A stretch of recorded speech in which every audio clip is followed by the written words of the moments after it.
Depois de estabelecido esse quinto ponto, onde nós temos aí o Novo Testamento, os escritores do Novo Testamento, estabelecendo como se deve ser interpretadas essas profecias, nós vemos que essas profecias não são aplicadas ao Israel nacional, mas, por exemplo, ao povo de Deus, né? Na verdade, aos eleitos de Deus.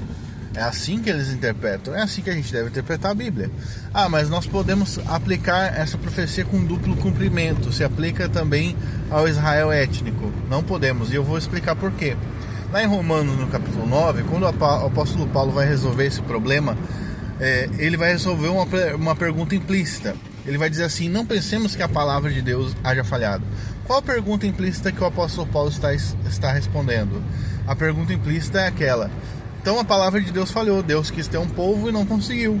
Deus escolheu os judeus e eles não aceitaram o próprio evangelho e rejeitaram. Então a palavra de Deus falhou. Daí Paulo diz que não, de maneira nenhuma nós devemos pensar assim.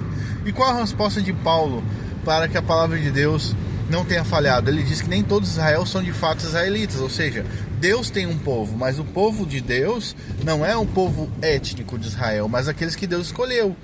Quais são eles? Aqueles que Deus escolheu dentre os judeus e gentios, Romanos 9, 24. Então, para o apóstolo Paulo, os cumprimentos da palavra de Deus, eles se dão no povo de Deus, aqueles que foram escolhidos incondicionalmente por Deus, e não por uma nação ou um povo étnico. Essa é a estrutura e o pensamento do apóstolo Paulo. Então nós não podemos ultrapassar o que está escrito, como o próprio apóstolo Paulo diz, e inventar que essa profecia tem um duplo cumprimento, porque a prova de que a palavra de Deus não falha é que as promessas de Deus elas vão se cumprir naquele povo que é chamado o povo escolhido de Deus, que são os eleitos que Deus escolheu dentre os judeus e gentios. Isso impossibilita diversos erros exegéticos, né? Agora, nós podemos interpretar também, por exemplo, quando o apóstolo Paulo fala que o que Israel não alcançou, os eleitos alcançaram, e ele fala que quando lá no final, né, Deus pode reenxertar os ramos em Romanos capítulo 11, ele obviamente não vai estar negando a eleição condicional, que ele próprio já estabeleceu.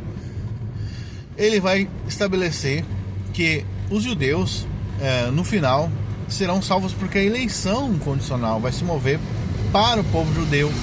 Isso não é necessário se estabelecer, por exemplo, coisas contraditórias ao que já foi estabelecido, como um reino depois da ressurreição dos mortos, que não acontece.